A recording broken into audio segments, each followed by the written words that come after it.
बनवते बोकडाचे पाय। त्याच्यामध्ये टाकले कांदा, आला लसूण पेस्ट, टॅमॅटो, अख्खा मसाला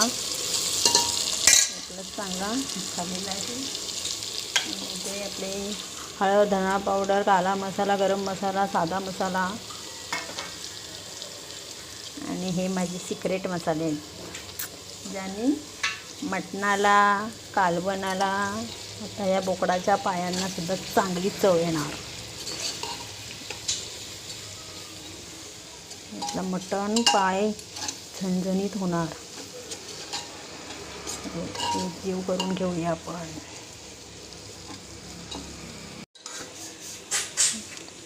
दही घालणार आहोत।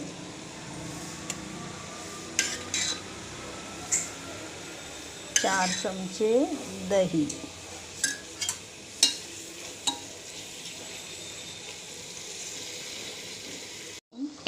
पाय घालणार आहोत त्याच्यामध्ये।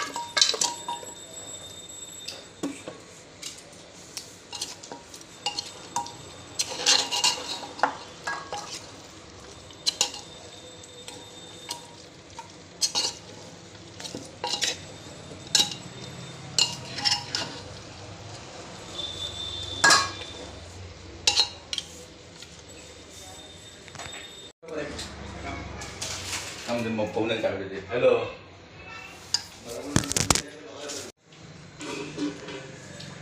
पाणी घालायचं आहे।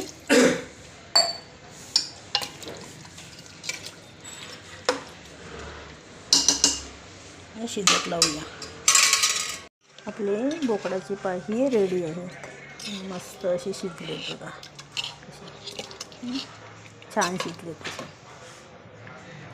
आता आपण वजरी बनवायला घेऊया।